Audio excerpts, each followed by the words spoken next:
Okay, and then Down syndrome affects an individual's cognition in many ways. So one of them is lack of concentration. So they'll have a harder time concentrating on something specific, especially if it's in class or something like that you're learning. Like they're just going to have a harder time concentrating on it. They might get distracted easily. They will also have problems with short and long-term memory. They also have a hard time solving problems and figuring out the consequences of something or the outcome of something with their negative or positive behavior. An interesting fact that we found was that they also have an IQ of 50, while an average person without the condition has an average of IQ of 100. Alright, and then some common vulnerable diseases or behaviors that people with Down syndrome have is obsessive compulsive behavior, which can be repetitive behavior, like habits habits they have when they're not engaged with people, such as like playing with their clothes or like playing with their hair or something.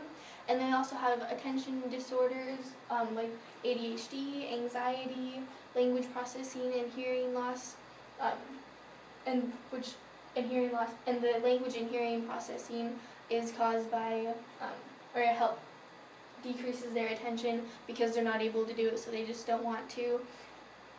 And then they also run and wander off. It's really helpful to have like visual representations of things for kids with Down syndrome, because they do have that problem of running off and wandering. So some examples that you can use is like a stop sign to help kids know like this is a point where they need to stop or they shouldn't go over. So especially like in early childcare, early childcare. Yeah, have stop signs by the doors, help them to not leave the classroom. And that'll really help them learn. They're really visual learners. Yeah, and then they have stubborn and oppositional behavior, which can be triggered by communication and lack of understanding. And some examples of the oppositional and stubborn behavior is hyperactive, impulsive and disruptive, like banging on stuff, or like at the dinner table or something, not wanting to stay there, not wanting to leave.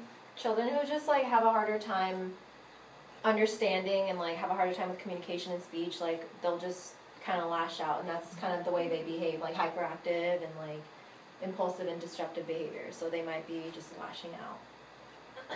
And then they'll also have deficits in social reciprocity and communication and unusual repetitive behaviors with autism spectrum disorder.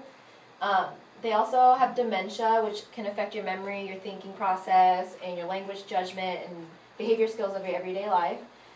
Regression, so they won't have cognitive or social skills, and they kind of keep to themselves. They don't really socialize and like hang around other people, especially those that they probably don't recognize. They also undergo depression, so they probably won't want to socialize with people. They will lose interest in things, especially interest in stuff that they actually used to enjoy or at one point did enjoy, and then they kind of stop taking care of themselves. And then the last one is chronic sleep difficulties that they might undergo. So they'll probably feel tired during the day, they'll feel constantly fatigued, and then they'll just go through probably severe mood changes from mild to moderate. So children and adults with Down syndrome, they kind of behave in similar ways. I think it just depends on everyone. Everyone's kind of different, but they're typically pretty happy, very loving, giggly people. But over time they can become out of control, closed-minded, and they just kind of don't listen. For example, a scenario is we have a child that's sitting or laying and refusing to get up, especially when a parent is continuing to direct them to do so. And they have disregard to consequences at meal, bath, or bedtime. So they'll be refusing to listen to the parent and again, like lashing out and just disobeying, doing what they want to do instead of listening to what their parents want them to do.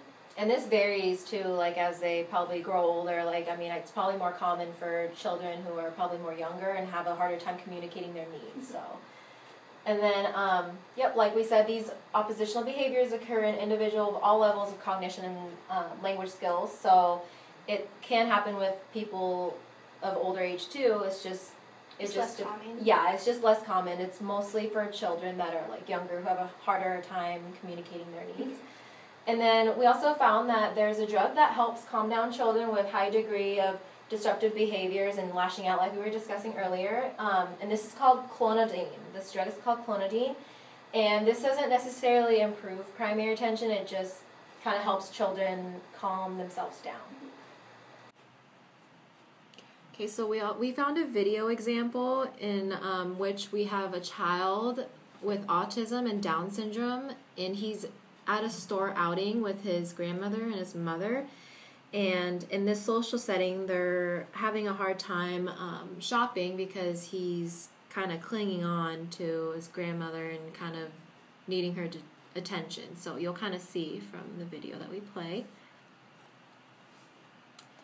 So as you can tell, the grandmother sat CJ down on that chair there, and then in a few seconds you're going to see him get up. He's going to probably walk towards his grandmother.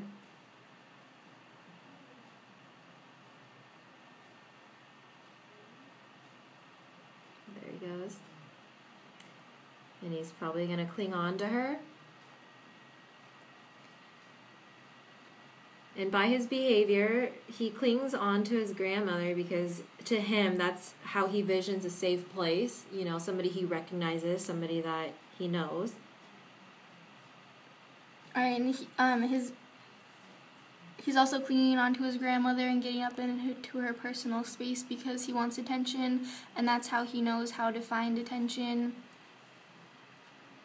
And then if you kind of see in some of these, the grandmother's kind of holding onto his neck or holding his hand for a brief moment, so that way, you know, because he's bobbing his head everywhere, and you know, just for health hazards. And that's to keep him safe and make sure he doesn't hit himself on anything. Mm-hmm.